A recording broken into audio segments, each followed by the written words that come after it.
Okay, just to let everyone know, we need one more person for a quorum. So what we can do is, let's see.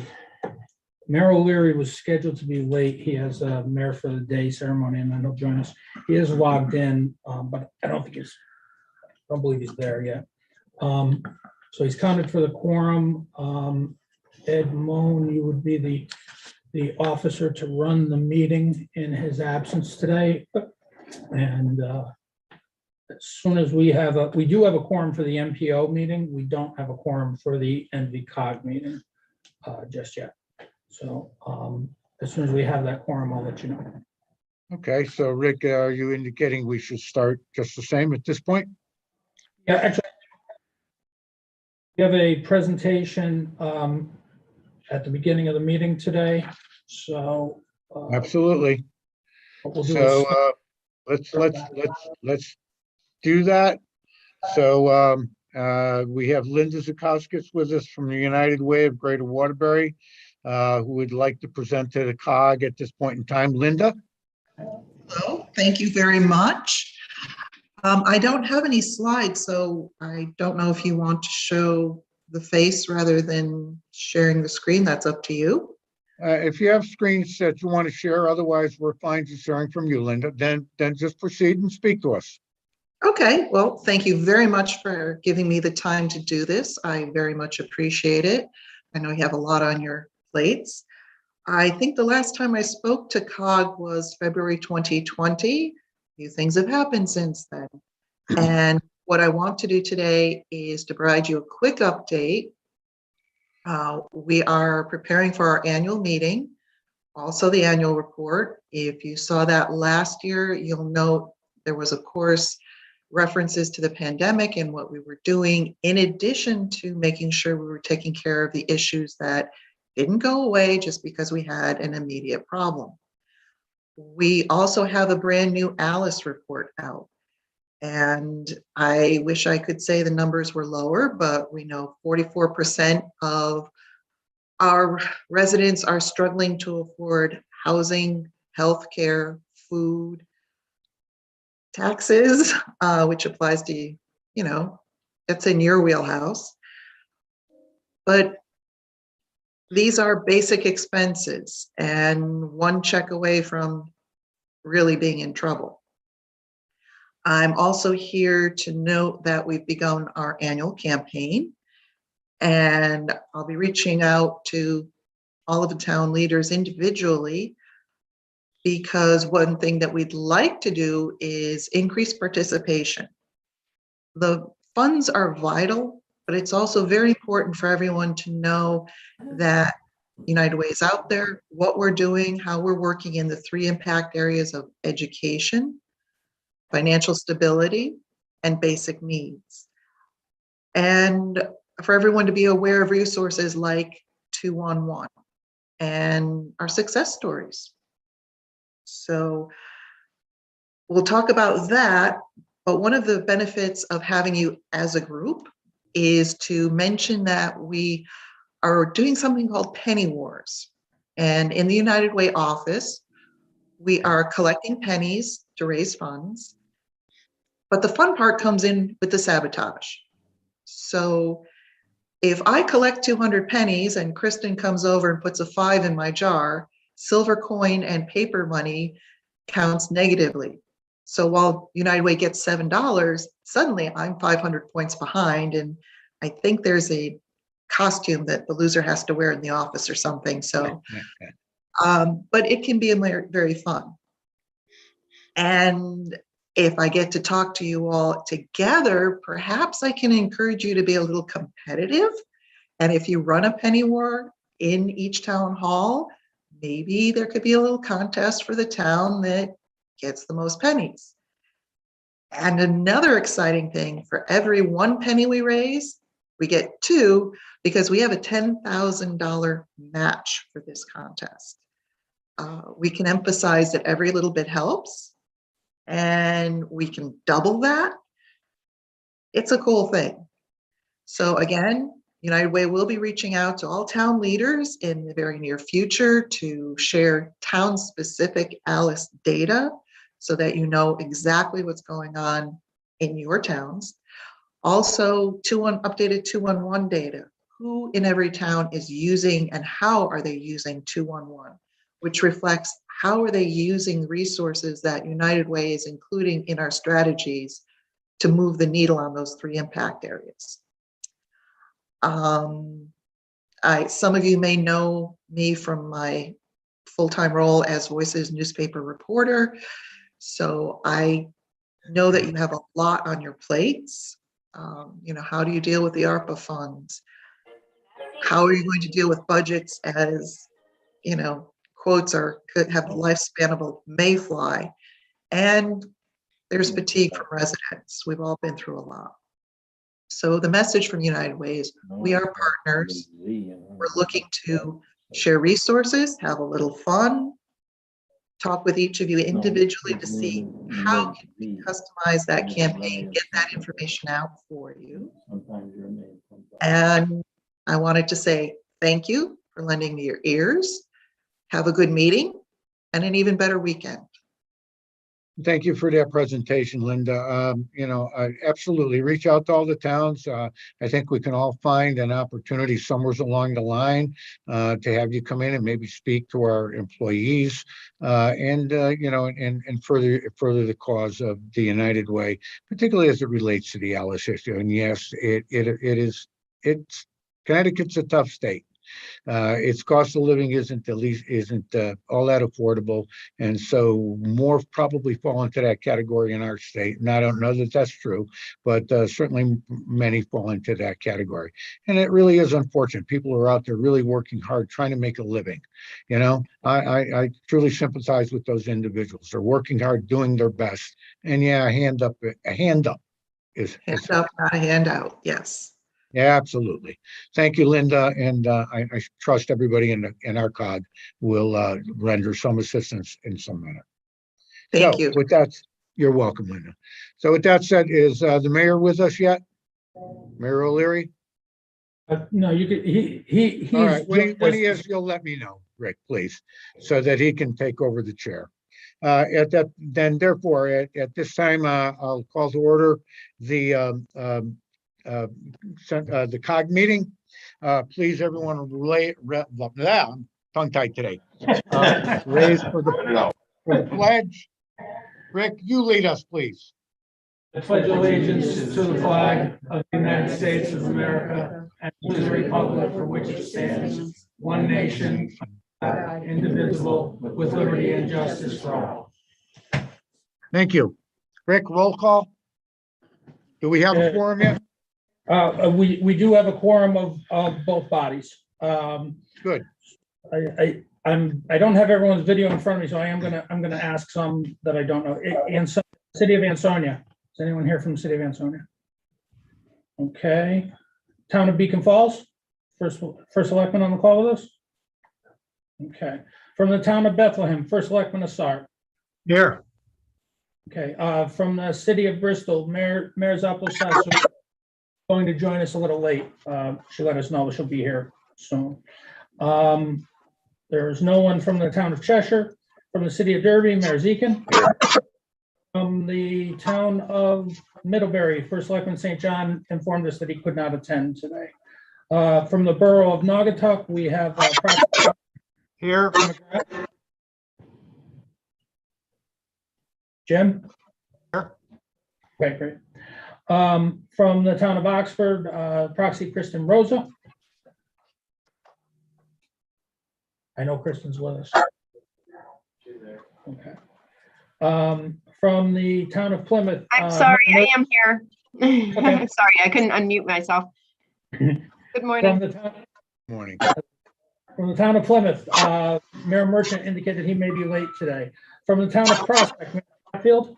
Here. From the town of Seymour, First Selectwoman Dragonis. Not with us. Mayor Loretti is not with us. From the city of Shelton, First Selectman Manville is not with us. From the town of Southbury, from the town of Kristen, First Selectman Moe. Here. From the city of Waterbury, Mayor O'Leary is present. From the town of Watertown, we have the town manager, Mark Ramo. Present. From the town of Wolcott, Mayor Dunn. Here.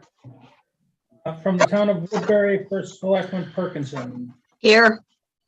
Okay, Mr. Chairman, I'm sorry. First Selectman Moen, we have quorum present for both bodies. We're also joined today.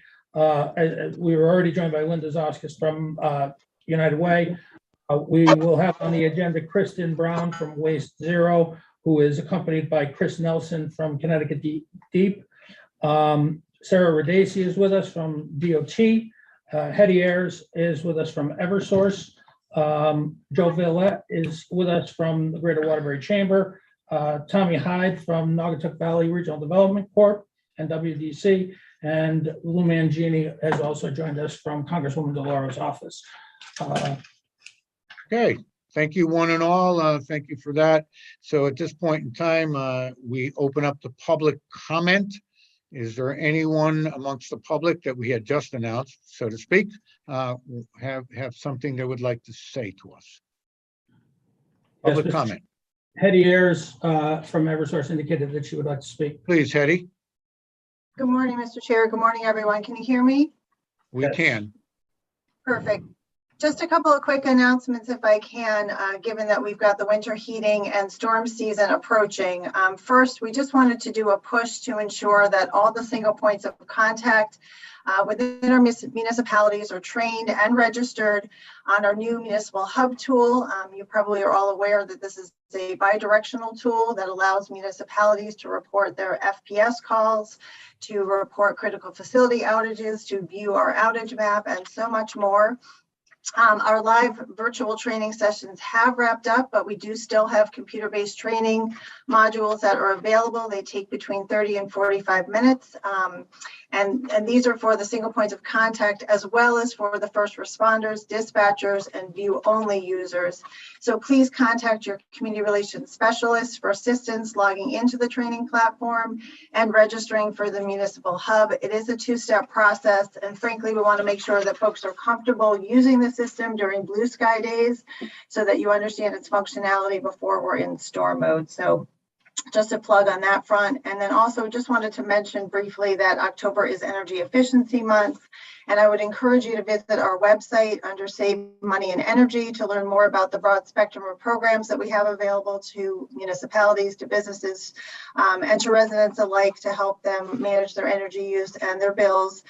You can also check out our social media channels this month where we are posting energy efficiency messaging in celebration of Energy Efficiency Month. So that's all I've got. I'm happy to answer any questions. Any questions from other, or Hetty? Did I come through? Yes. No, huh? I'm simply asking you, are there any questions for Hetty? All right, hearing none. Thank you, Hetty, for your presentation. Thank I you. would maybe suggest, Hetty, I might suggest that if you found any of our municipalities who haven't taken part in learning the new system, which we all trust will be a better communication system for us, let those towns know so that we can urge our EMDs or whoever need be to become learned of it. Absolutely. And we've been doing outreach, but just thought that this would be another touch point on that front. But yes, all the specialists have been reaching out to the towns and will continue to do so. A great suggestion. Thank you, Ed. Okay, thank you. Is there anyone else in the public who wanted to speak? Rick, do you know of anyone else? No? Okay. We had no Thank you, other. Hetty. Okay, and if no one else is identifying themselves at this time, we'll move along with the agenda. So at item number 2, CNVMPO meeting, voting members on this only. Approval of CNVMPO resolution 2022-1. Rich Donovan, please. Yes, thank you, and good morning, everybody. So every year the state is required and individual MPOs are required to set safety targets.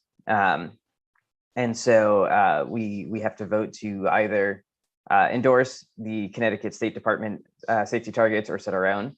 As you can see here, these are the targets from the past couple of years. We have adopted the statewide safety targets during all of these years. For states that do not meet their targets, there are 2 penalties from the Federal Highway Administration. The first is that federal highway safety money cannot be flexed into other programs. The state has said that this doesn't impact us because we have committed those funds to safety programs anyway. The second is the creation of a highway safety improvement program, which we adopted in our previous or in our last meeting. And so the state has adopted some fairly ambitious targets for the 2022 year, and has taken and is in the process of taking steps to try and meet those targets. NVCOG staff recommends that we adopt the targets as presented by the state. Doing so does not prevent our ability from setting our own safety targets in future years. Okay, thank you, So Richard. moved, Is there any- Chatfield. Thank you, Bob. Is there a second? Do I hear a second? Second. That would be Jim McGrath. Thank you for the motion and second. And all interested, indicate by saying aye if you Aye. approve. Aye. Aye. Are there any nays? Are there any nays? Thank you. Motion approved and as presented. Mr. Chairman, just to point out, Yes, sir. make sure everyone has a copy of the revised agenda, which went out a little later. So your agenda should say revised agenda at top, and there's an item 2B. Correct. And I was going there next, Rick. Thank you. So again, Rich, you're up. Yes, so item 2B is an amendment to the Transportation Improvement Program as part of the state's ongoing traffic signal improvement and modernization program. Project 471 gets added into the TIP. It includes replacement of traffic signals on state right-of-way throughout District 1 and in several locations throughout our region.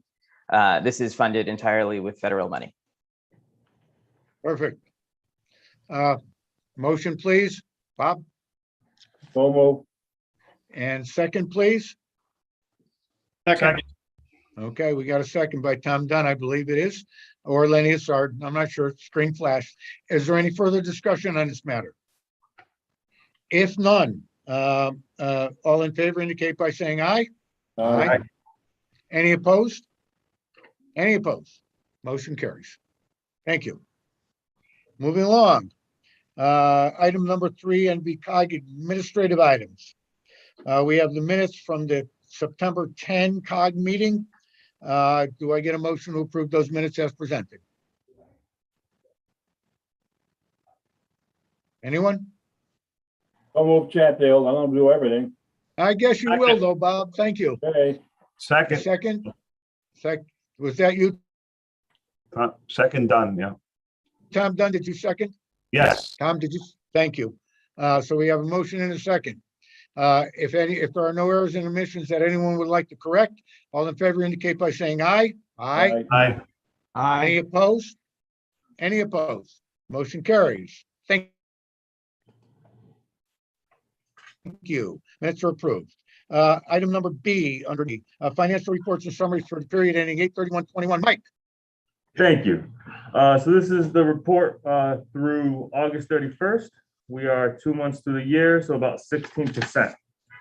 The bottom line is stated as 191,000 in surplus, mainly due to the high dues collection being recognized at the beginning of the year.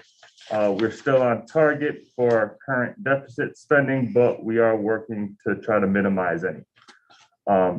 The only real thing to note is, though we've been charging to RSG, we have yet to receive the official signed award letter. However, we did get our spending plan approved just this week. The current holdup is due to the Attorney General's office and OPM working to develop new contracting procedures, particularly negotiating set protocols. Hopefully it should be finished soon, and once it's done, we'll get the signed award letter and should actually be able to invoice for the first 2 quarter payments. Okay, that your full report, Mike?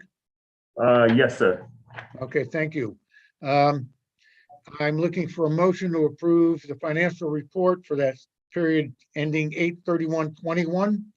So moved, Zeke and Derby. Hey, thanks, Zeke, for jumping in here. Is there a second? Second, please. I'll second it. Moving right along. How's that? I know everybody, Bob, just jump in, buddy. So with that said, any questions on this? Any further discussion before I call a vote? Hearing none, all in favor indicate by saying aye. Aye. Aye. Any opposed? Yes, I'm, well, I'm on a live video meeting. So what, There were none registered opposed. Okay, yeah, no, I see Bob was talking, that's all, and he cut himself off with something else. Thank you. So therefore, motion carries. Item number 3C. Rick, the floor is yours. Thank you, Mr. Chairman. I raised this issue, obviously, in January. The legislative session will be coming up again, or February, I'm not even sure. We had short session this year? Jim? Short session. Short session. So what I'm doing is asking any of you who have priorities that you would like the COG to track, to raise, or to draft suggestions for legislators, please get to us during the course of October, November. That would be helpful, and then we can advance those. I wanted to talk about the RSG funding formula. I can't talk about this enough. In the negotiation and legislative activities that took place last year, we agreed to a new formula, which would have distributed more of the money that is already set aside for regional initiatives. So the formula actually is disadvantageous to our region as opposed to other regions. As a matter of fact, we're the only urban region that saw a reduction. And that's part of the plan deficit we have for this year is we received a reduction of, I believe, almost $90,000. Yeah, over 90. So what I plan to do is pull together some legislator meetings. I'm going to start with the Waterbury delegation, hopefully, bring them in, sit down, go through the issue, reach out to other legislators in the other towns to explain this. And we really need to push to have the original language that we negotiated with the legislature last year fully implemented this year so that the Waterbury region can be made whole. It's just not fair that we have taken this hit and everyone else received an increase in funding. It's caused us some significant difficulties and certainly will cause us greater difficulty with our next budget if we don't deal with this. So May I ask a question? So this becomes a political issue up in Hartford, clearly. For us to be made whole, would it cause others to take hits, other regions? No, so the way that we're funded, there's a tax set aside that actually doesn't get appropriated in the budget. It goes from the Commissioner of Revenue Services directly to OPM. There is anywhere on an annual basis between $13 and $15 million that goes into this account under executive control. And the legislature only says that a certain amount of it, comes to about $4 million, gets allocated to all of the COGs for operating costs. For each of us, it averages about 20% of our income, and it really is the only flexible income that we have to pay for the things we're mandated to do by the state, as well as to do other regional service activities. So because there's $13 to $15 million there, what we had proposed and agreed to initially with the legislature last year was change the formula, but divert more of the money, create more of the base to go to the COGs in that formula. That would have made us whole, would not have reduced anyone else. Understood. Thank you. That matters, obviously, when we get to Hartford, because if we got the rest of the state against us, we've got no opportunity at all. So I would urge you, after talking with the Waterbury delegation, or maybe even collaboratively before that, if you want to bring in all of our delegations at one time and sit, let's be honest, we need those votes up in Hartford pushing that if we were going to get any traction. So But if you want to do it separately, just whatever be the case, let us as local leaders know so we can get on our legislators to take part in this discussion. We'll be getting you a memo on this. The only reason I'm doing them separately is before the legislative session begins, it's very, very difficult to get all of them together. So if we did it group by group, I thought it might be easier. However you choose, I'll leave the logistics up to you. Thank you. More, Rick? Yeah, one last issue. So our mask and vaccination policy, we have, so our understanding now from the CDC is that vaccines will be permitted for everyone of every age by the beginning of November. So our anticipation is that we're going to alter our policy so that COG meetings hopefully can be largely in person and without masks as long as people are vaccinated. So we're looking forward to amending that policy. I was hoping that in November, and I realize it's going to be just after Election Day, but we do have some CEOs who will not be staying with us, who have not sought re-election, and it'd be nice if we could all, say farewell in person. So anyway, we'll talk about that. We'll also be scheduling an executive committee meeting. Michael will call the executive committee together as the audit committee, as the audit is ongoing. We're probably going to end up meeting sometime between now and December. Yes, sir. So with that, I have nothing else, but I'm happy to answer any questions, Mr. Chairman. Does anyone have any questions for Rick before we proceed to item number 4? Okay, hearing none. Item number 4. Municipal Shared Services, John DiCarlo. We'll start off with talking about MSW, which is going to be a nightmare for all of us very soon, and recycling review. John, it's you. Thank you very much, Mr. Chairman. Good morning, everyone. As we mentioned last month, the Municipal Solid Waste and Recycling Group agreed to start with a 2-prong approach to the solid waste and recycling crisis that, as you just mentioned, the cities and towns face. One is to evaluate regional solutions to addressing reducing waste streams and costs. The other is statewide advocacy, because this issue isn't limited to one region or towns that contract with a single disposal vendor. In that end, we will review draft correspondence that we have to CCM that was included in your packet shortly. However, before we get to that, we want to make sure that you're aware of a grant program, DEEP, unveiled last month. It makes $5 million available statewide on a first come, first served basis to operate pilot programs for reducing the waste stream via unit-based pricing, organics reduction, and other opportunities. We sent a notice to every city and town on this a couple of weeks ago, but strongly encourage your municipality to submit a letter of interest. We can submit one on your behalf. It doesn't commit you to starting any program. It simply puts you in the pipeline to be eligible for the funding.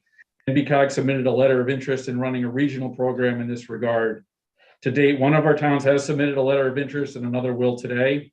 The deadline for submitting letters of interest is October 29th.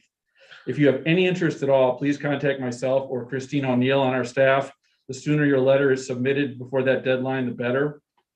The DEEP program was discussed in individual meetings that the working group's consultant, Kristen Brown of Waste Zero, and our staff held in August and September with nearly every municipality. DEEP staff, Jennifer Weymouth and Chris Nelson, are also on the call today. Kristen knows our CEOs are well aware of the solid waste and recycling crisis and factors that have led to it. She's here remotely to report on what data was collected in those calls, regional opportunities, and ways to reduce waste streams that can be evaluated in pilot programs and other initiatives. We're glad to have her on the call with us this morning, and I'll turn it over to Kristen. Hi, John. Thank you. Can I share my screen quickly, or? Please do. We have the slides. Your slides Okay. are on. That's fine. Yeah. So you can go to the next one. So thank you all for having me this morning so much. I appreciate the opportunity. As John mentioned, I met with almost every municipality. Just a couple were unable to meet with us. We did talk about the waste crisis. Of course, the waste crisis is not here in Connecticut. It really is across the United States. As these landfills close and waste to energy facilities close, it's really difficult to site new ones. So we see prices going up. We don't really see an out. So the answer is really better materials management. So in these meetings, we talked about specifically some strategies to help with food waste diversion, since food and organic material make up about 40% of the waste stream. Here is just a little bit of an update of what people's reactions were to the strategies that we discussed, and most municipalities were interested in one of the two primary strategies that we talked about. So next slide. Just this next slide is just quick high-level data. I took all of the municipalities' waste recycling numbers, looked at all of your current tipping fees, and then put that into a model to look at what your waste shift would look like, as well as what your waste costs will look like. The first box there is waste shift, and actually the blue is not really waste and green recycling, so that should have been off there. I apologize for that. The blue line really represents the status quo, which is where you are today. The dark blue represents waste, the light blue represents recycling. Moving into a program that we just discussed during each of these small group meetings would be unit-based pricing coupled with food waste collection. If you look at the green bar, that is what would happen to your waste stream if we moved forward with a unit-based pricing food waste program. The dark green represents the trash from the new trash, which would be reduced about 68%. The green represents a change in recycling, and the light, or the medium green, represents the change in recycling, and then the light green represents the organic material that would be generated. So this waste stream shift from this program of unit-based pricing coupled with food waste collection is something that will also save money. So that the total tonnage that I'm looking at here represents all of the municipal collection programs, as well as all of the residential programs that have subscription or transfer station service. So it excludes multifamily residents, but does include all single family homes in the region. The cost represents what the taxpayers currently pay today, either through municipal budgets or to their subscription hauler. So if you look at the blue lines, that represents the status quo. If we don't really make much change over what we're doing today, and these are 10-year increments. So starting next year, the first blue line represents about a little over $10 million in disposal costs. But you can see disposal costs rise quickly. And this is really a very conservative estimate, we feel. So you're looking at the blue line rise there. If you move into a unit-based price program, of course, with food scrap collection, you still have an increase in cost because over time the disposal costs are still going up. However, the cost to manage and process recycling or to manage food scraps through anaerobic digestion or composting is significantly lower. So the spread gets bigger and bigger as you go forward. And again, we're estimating, we think pretty conservatively, what we're expecting on the cost of waste. So next slide.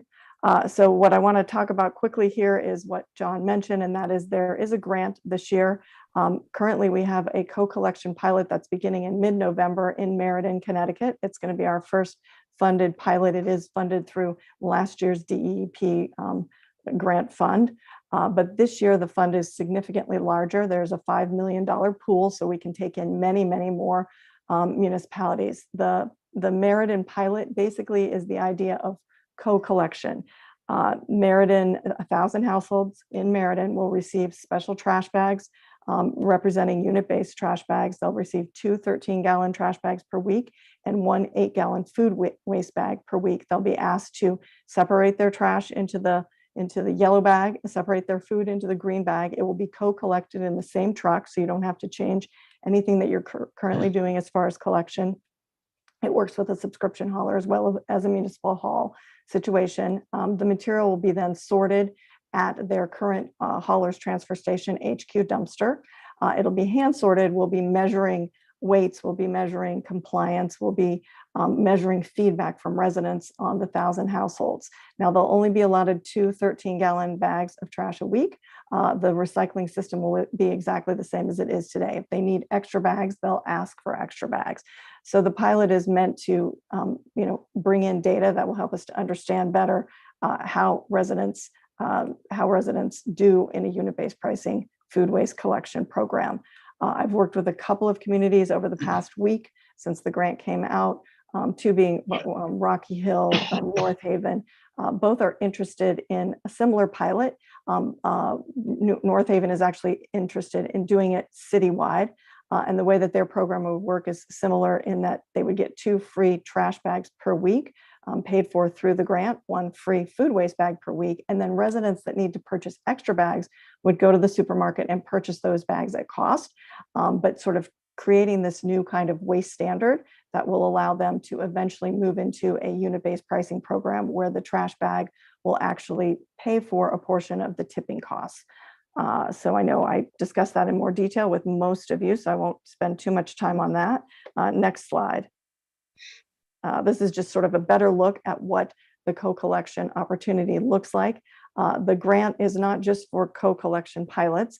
We have Branford that is also putting in a grant. They're looking at adding an extra food waste collection route coupled with a yard waste collection route. So they'll be sending around, in theory, a third truck every week. That truck will collect yard debris all year round, as well as combined food scraps from the household that will then go to the Branford transfer station or perhaps the West Haven transfer station where it will be composted. So there are different ways to create unit-based pricing and food waste collection programs. And that's what the grant is about. I'm happy to talk to anybody if they're interested in putting in a letter of interest. I'm happy to sort of guide you in the wording on that. As John mentioned, the letter of interest is due by the end of the month. So please feel free to reach out to me. I'm happy to help you with the language on that. Any questions? Just one briefly, Kristen, you talked about the bags here. What is the size of the bags regarding trash and food waste? What is, how many gallons? Yeah, in the pilot for Meriden, the tall kitchen bag, which is a 13 to 15 gallon bag size, is the 2 trash bags you receive. And the food waste bag is an 8-gallon bag. Food waste is a lot of the weight in the trash stream, but it does decrease as the week goes on because your lettuce, everything shrinks. So you've got a lot of weight in there, but you don't need necessarily a lot of space. Chris I'm sorry, Nelson I would just ask you again. Oh, go ahead. I'm cutting out and I don't think it's you, Kristen. What was the size for the MSW piece? That was a tall kitchen 13-gallon bag. Okay, thank you. Thank you. And I was just going to mention Chris Nelson is here too. I don't know if he wants to mention something. We have a question first in the room and then we can turn to Chris. Kristen, the food waste, is that a biodegradable bag or is it, they have to open those up? And so in the case of the ones that are going then in Meriden, they will be not biodegradable. They'll be opened at the Southington anaerobic digester. So they open those bags before they put them into digestion. In the Branford pilot, it will likely be a biodegradable bag because that will be going to a compost pile. So it depends on the end use of the material. Thank you. Excuse me for a minute, guys. I'm going to please stay with me while I move to another location. My internet is becoming unstable. And when I'm trying to share this meeting, that's not a good thing. So please bear with me for a moment. This should improve my status. At least I hope so. Chris, did you want to add something?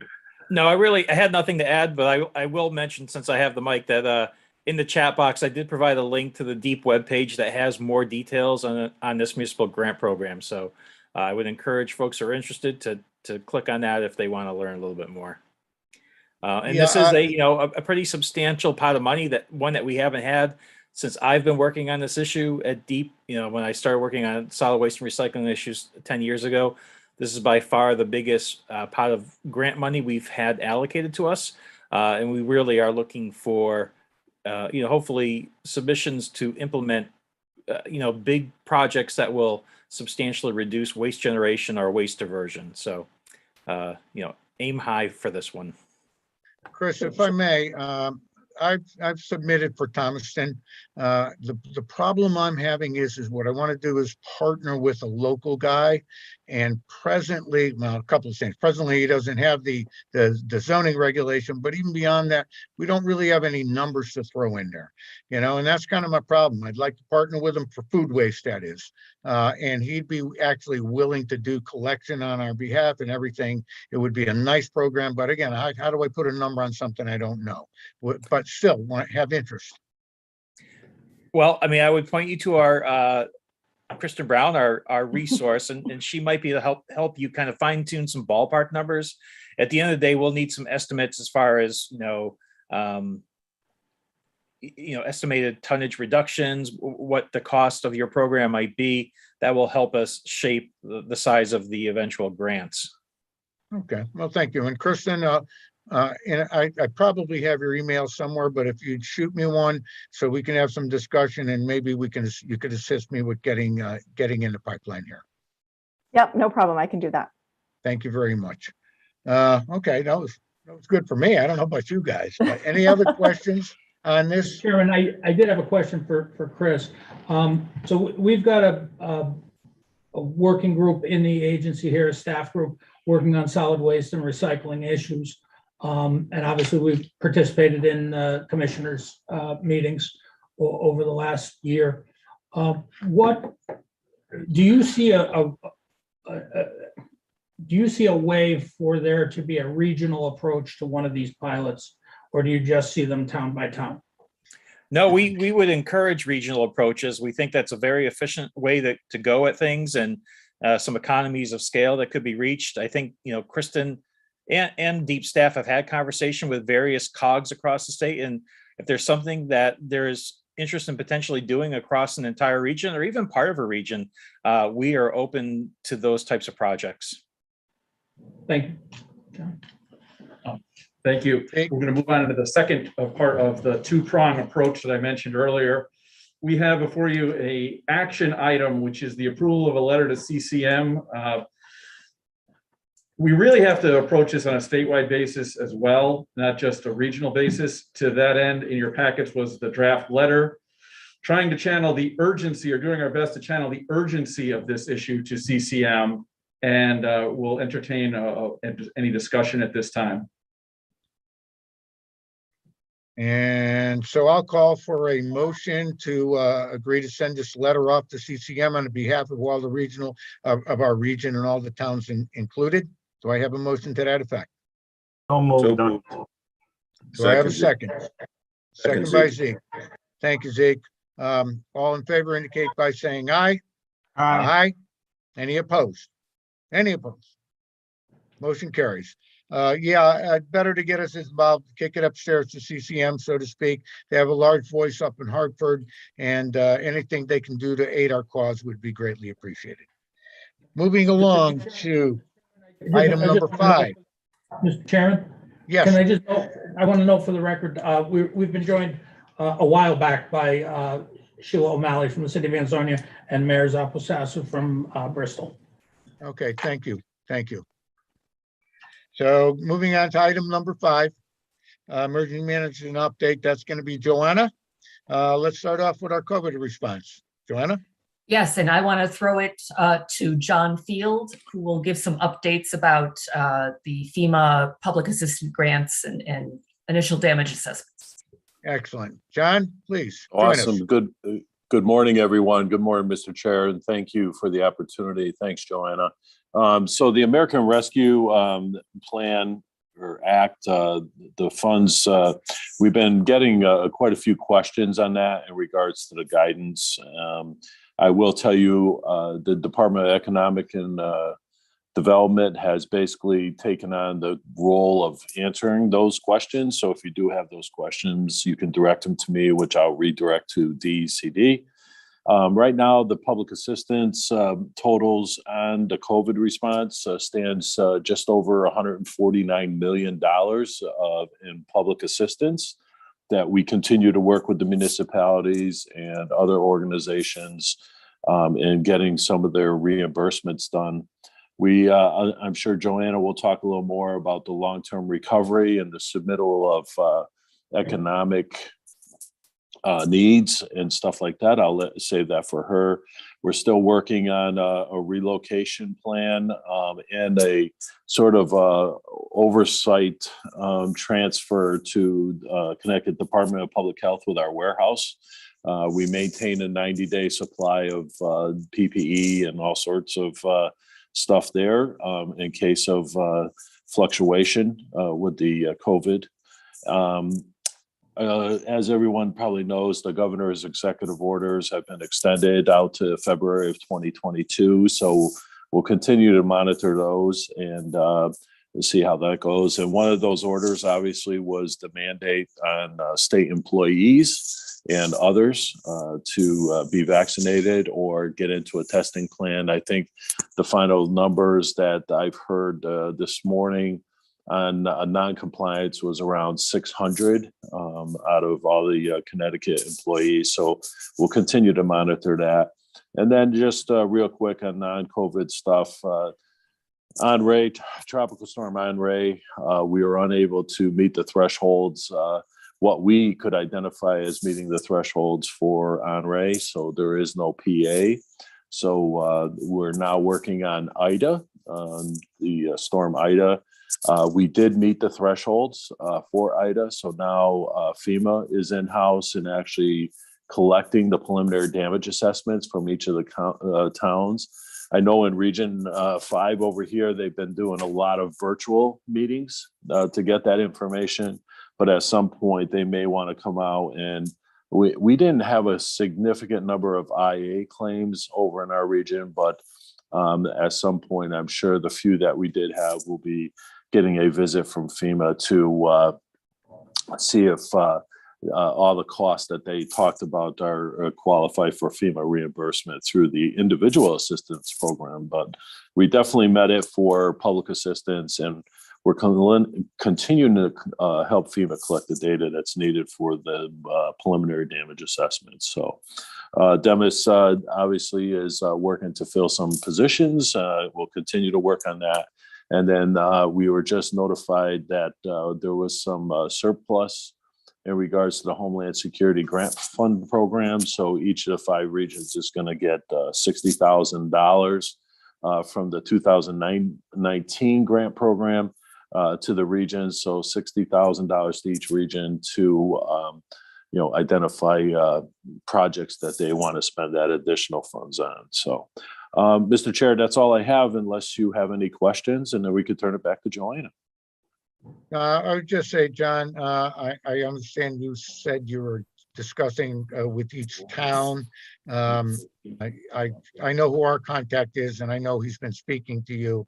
We have had some in Thomaston. I'm sure a lot of other valley towns have had damage as a result of the Henri ISIS back-to-back storms.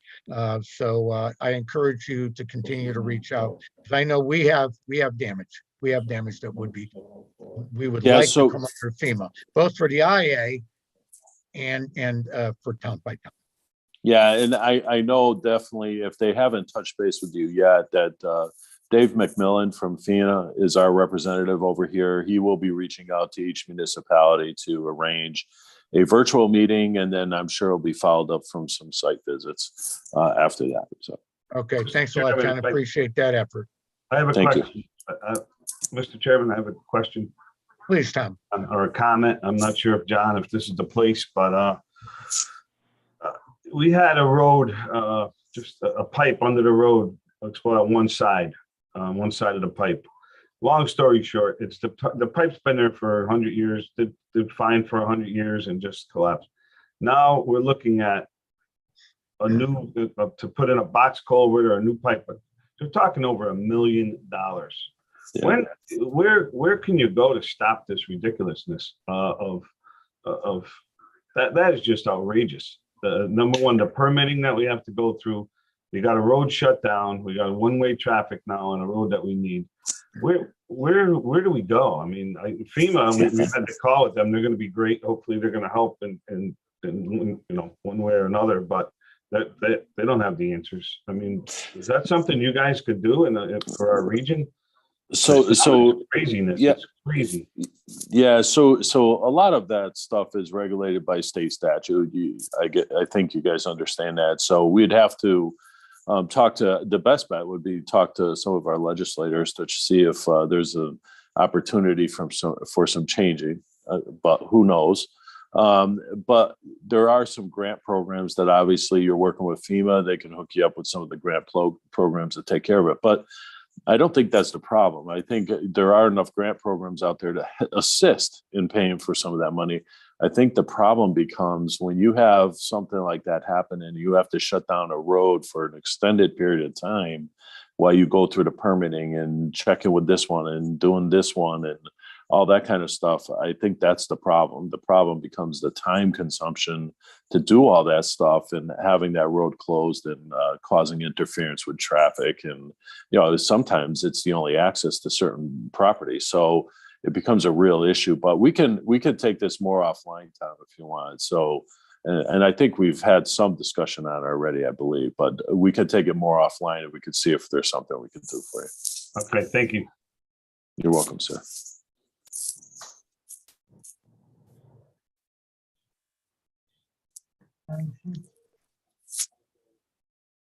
Thank you.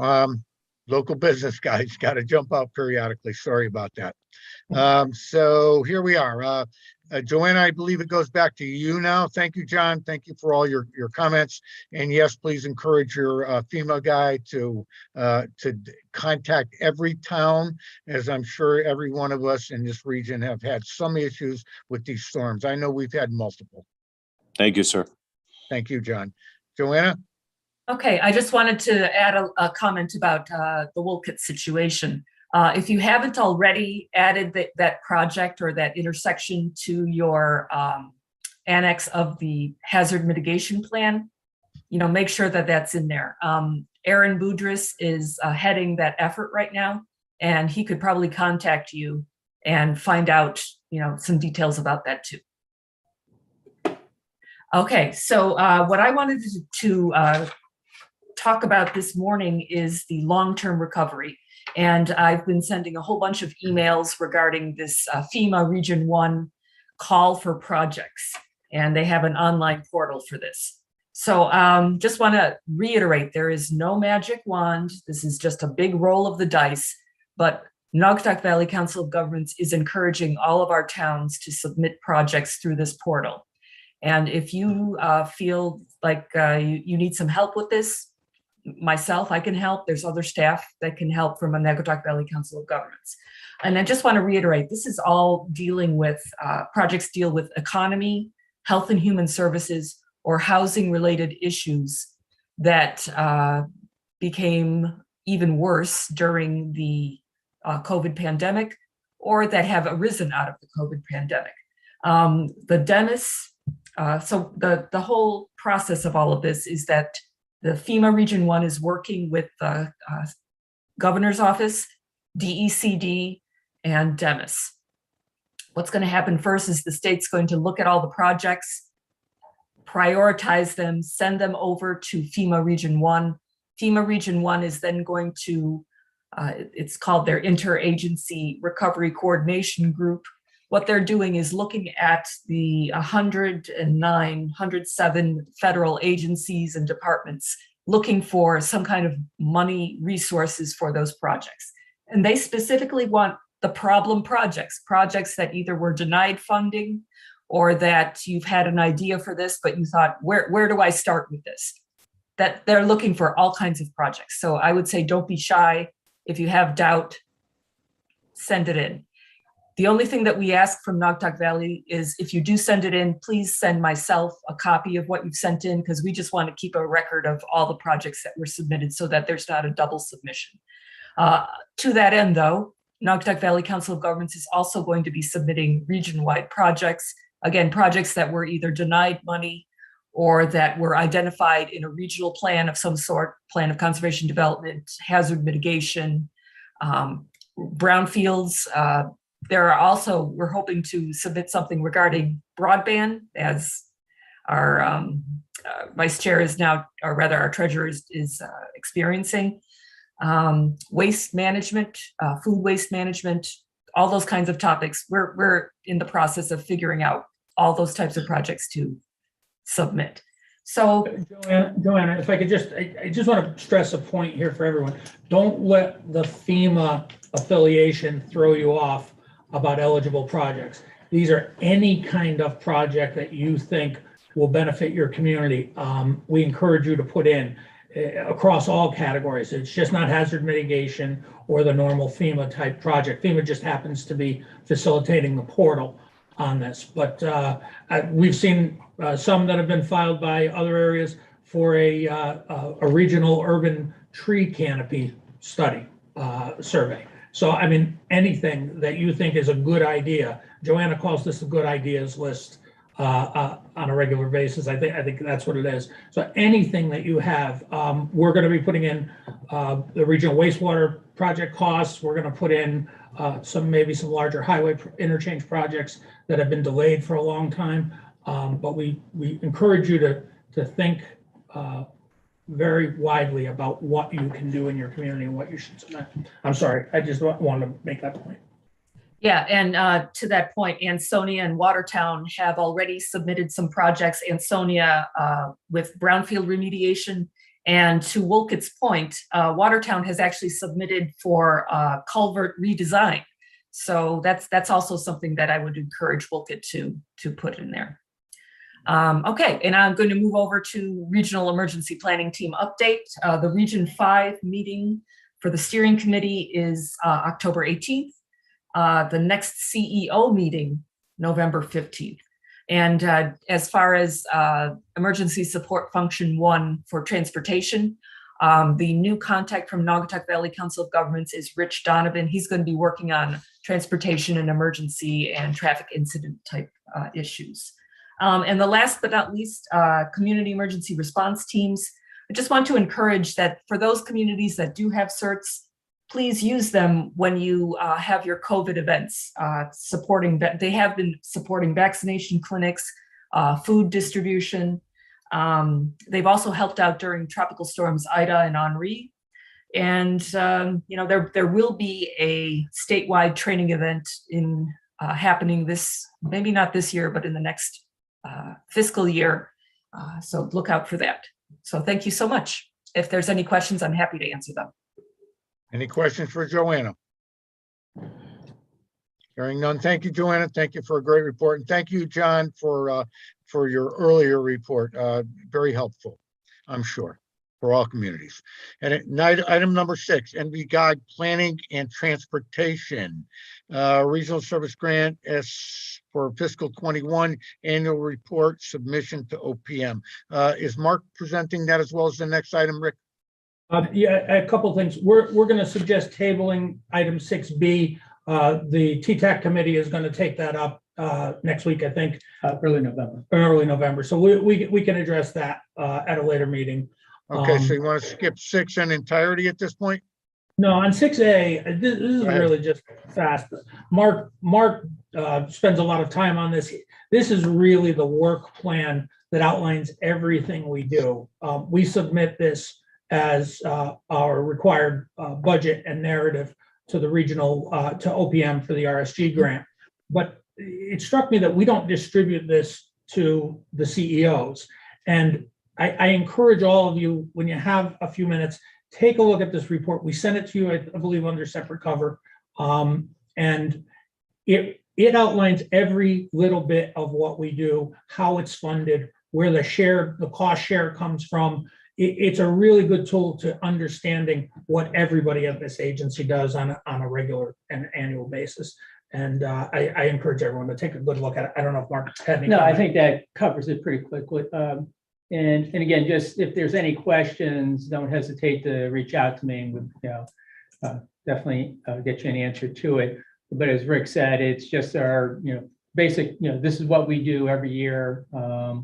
And some things change from year to year, so it's always good to look at it when it does come out. Thank you. Thank you, Mark. Anything further on that, Rick? Yes, sir. Bob? If I leave, you're going to lose your quorum. No, we are good, sir. All right, thank you. Thank you, everybody. And thank you for your participation, Bye. Bob. Have a great day.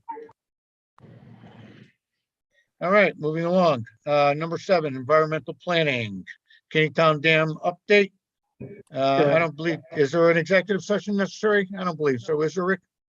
No executive session required today. I'm gonna provide you with a brief update. I'm gonna put a memo up on the screen that Aaron produced today. It was emailed to you earlier today.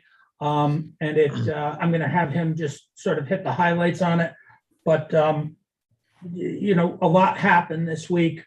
I'm sure if you saw any press, you saw that we took action based upon our prior executive session discussions.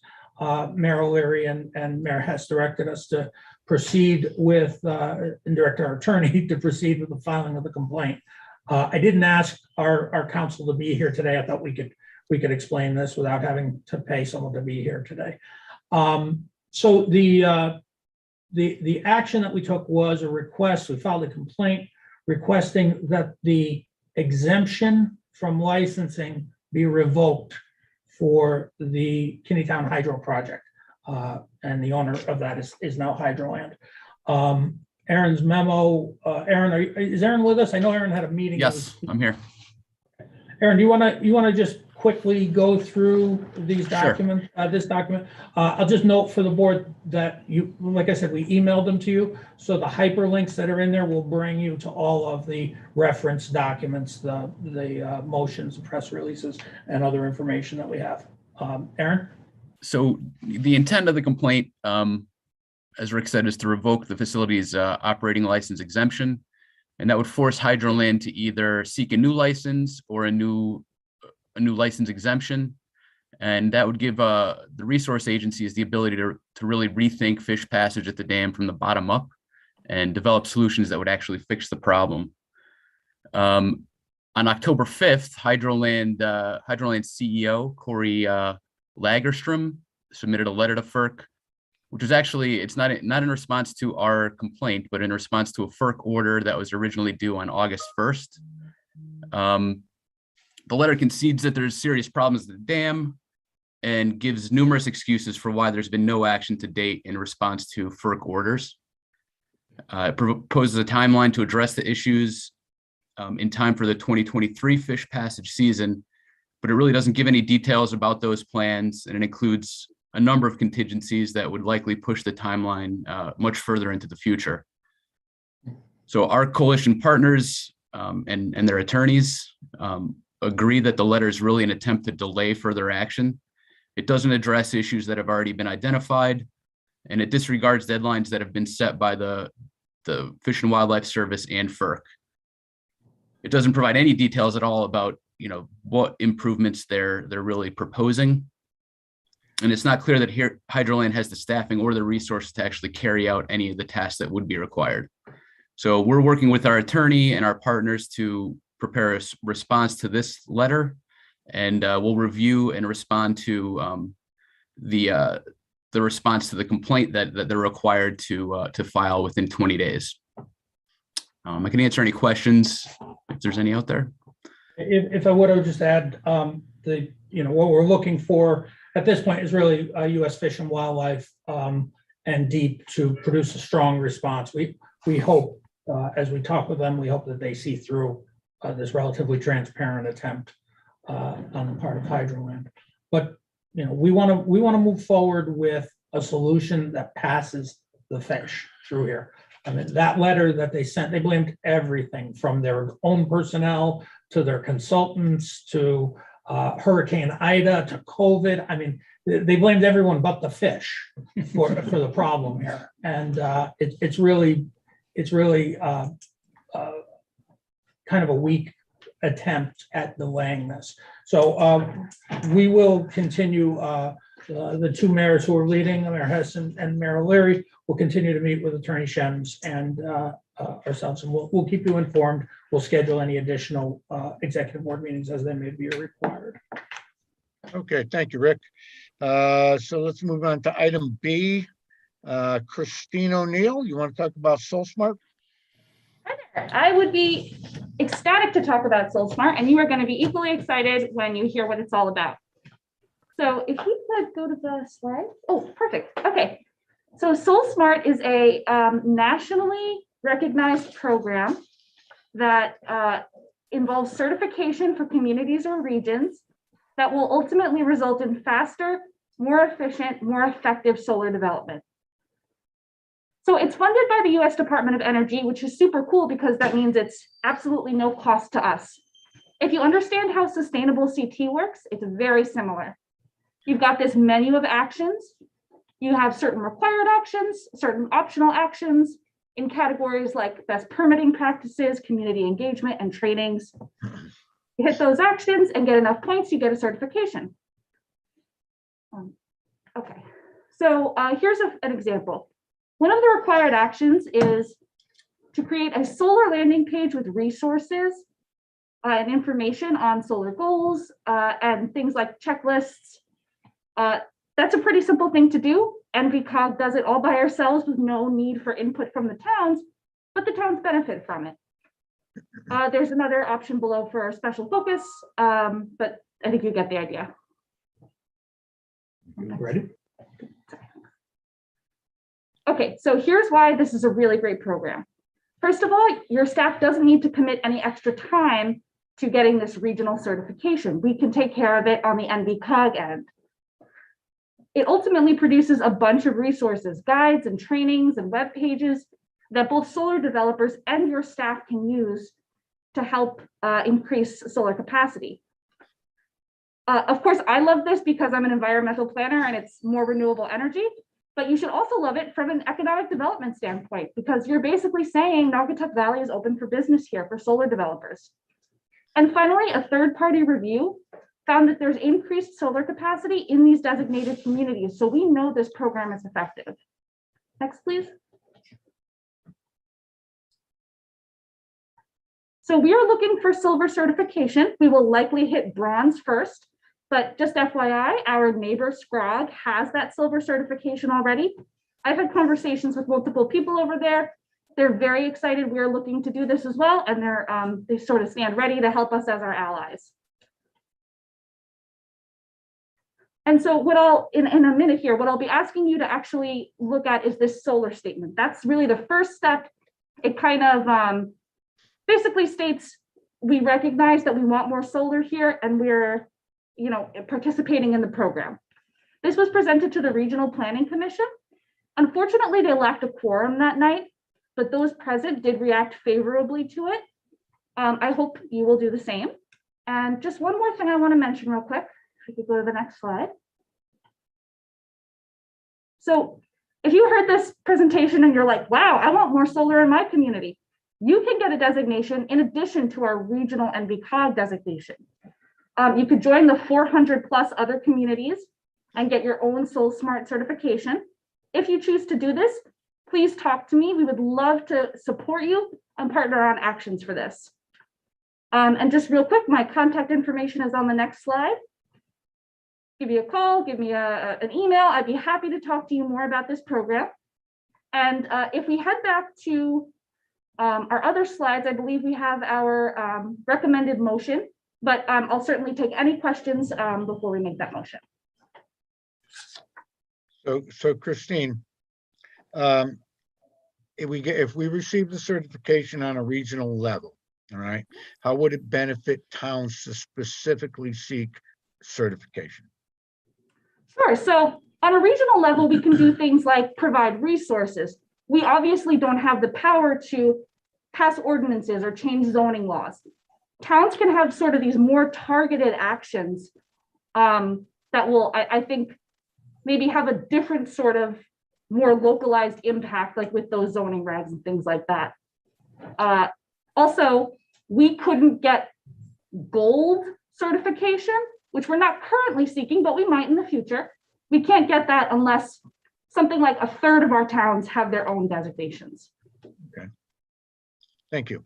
Thank you for the Mr. explanation. Chairman. But certainly initially, if we pass this motion today and begin to seek certification as a region, it's a step in the right direction. And you can then provide that kind of information and assistance to the local communities to implement more solar in their municipalities. That's the way I understand it. Am I correct? Absolutely, yes. Okay, very good. So then let's move this right along. We have a Chairman, motion. Just Chairman, a you quick- have a comment from Sheila O'Malley.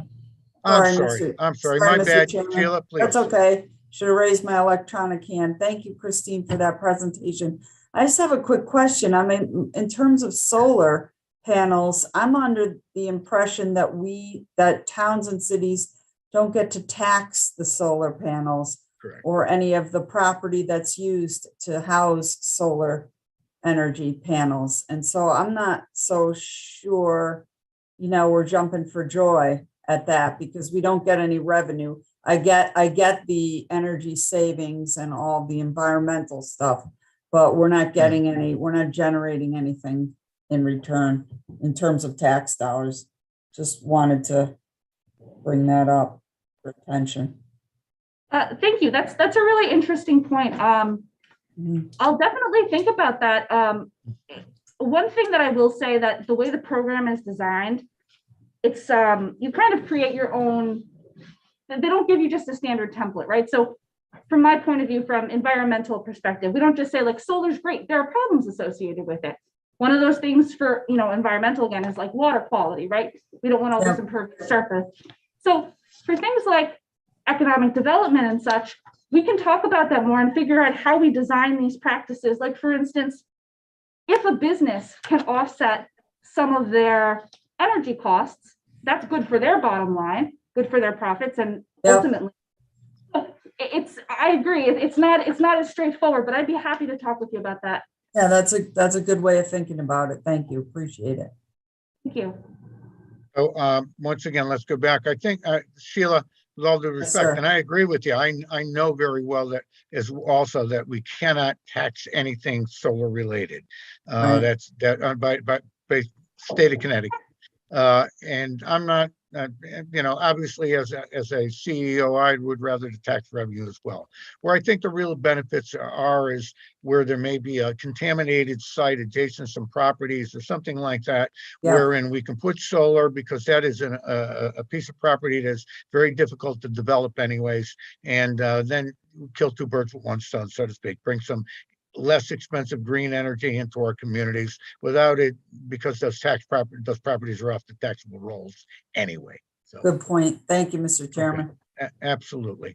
So again, there's a motion here to authorize the chairman to sign a letter seeking Soul Smart Regional designation and for the staff to take all necessary steps to comply with the program requirements. Is there a motion to that effect? I'll make the motion. Thank you, Jim. Is there a second? Second, Sheila. Okay, second, Sheila. Thank you, Sheila. Any further comments or questions or discussion? Hearing none, all those in favor indicate by saying aye. Aye. Aye. Are there any opposed?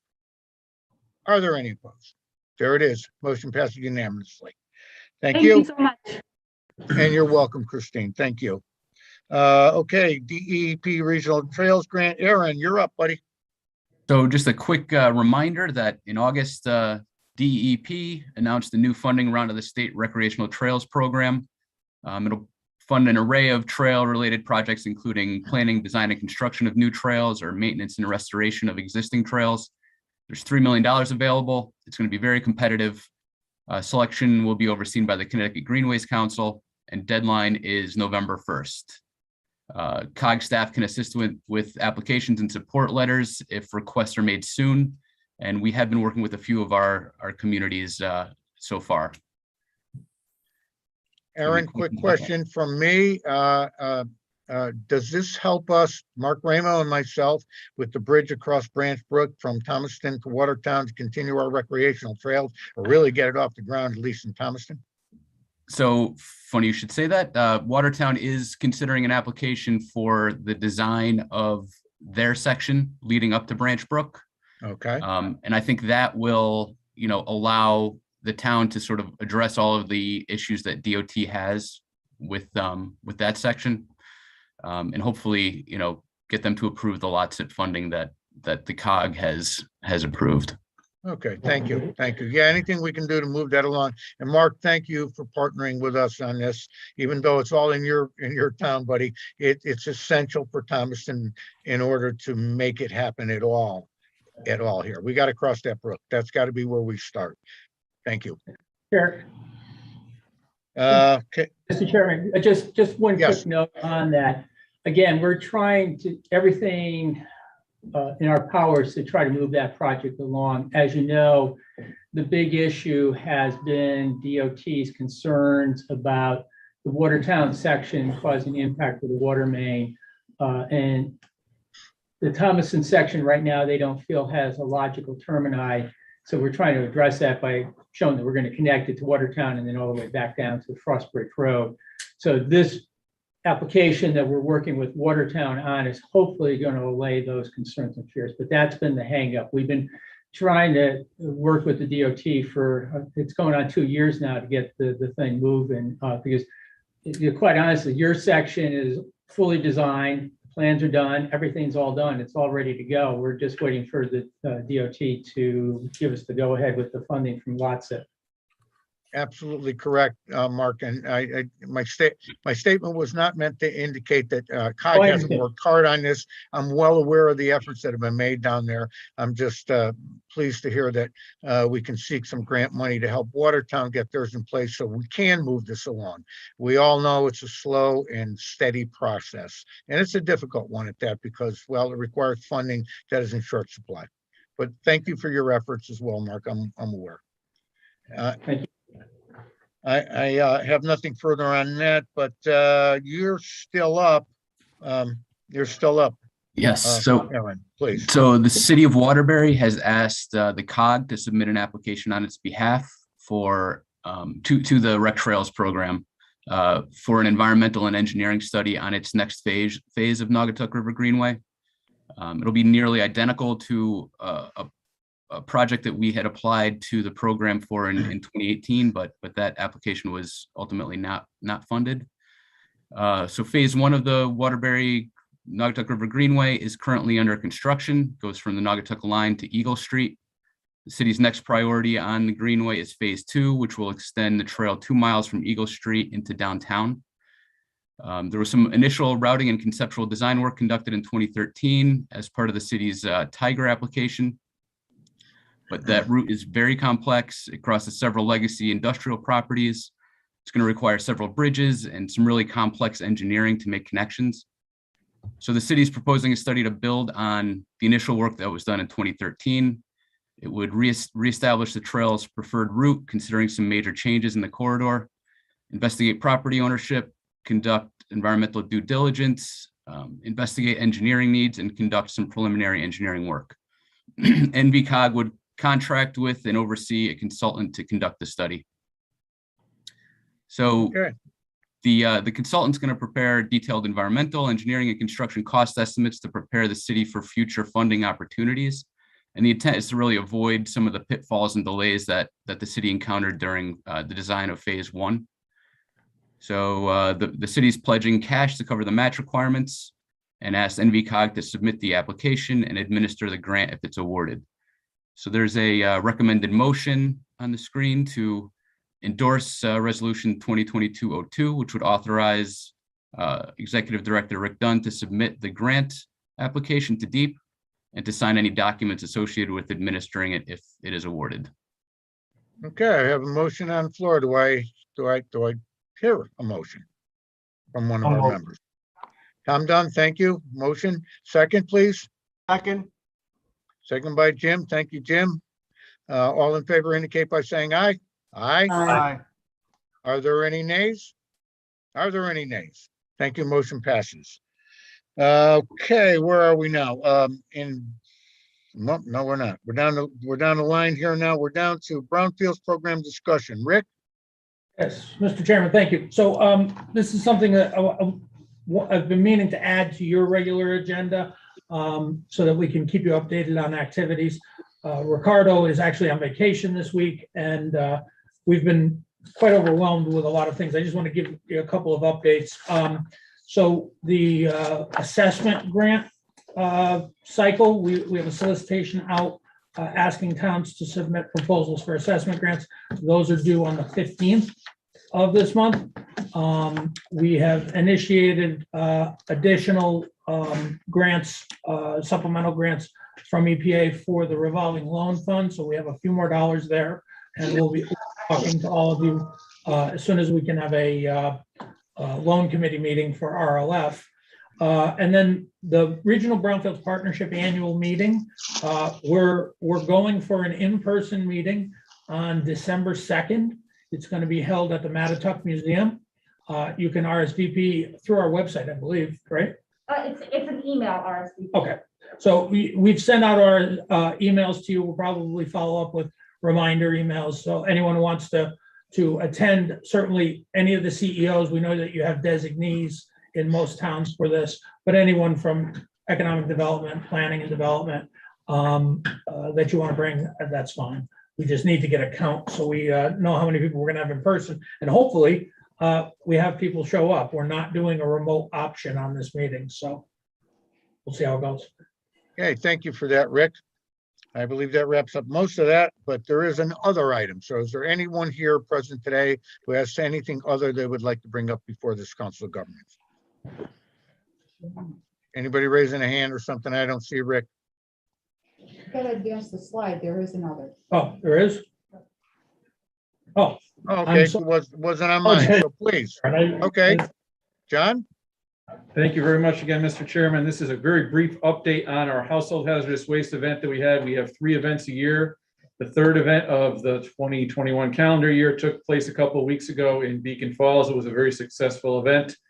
More than 500 cars were processed. This is just news for the 15 towns that participate in the program. We look forward to starting to schedule the 2022 events in November or December. Whenever the vendor can start giving us dates, we'll be setting them up and letting everyone know what those dates are. Okay, very good. Anything else there, John?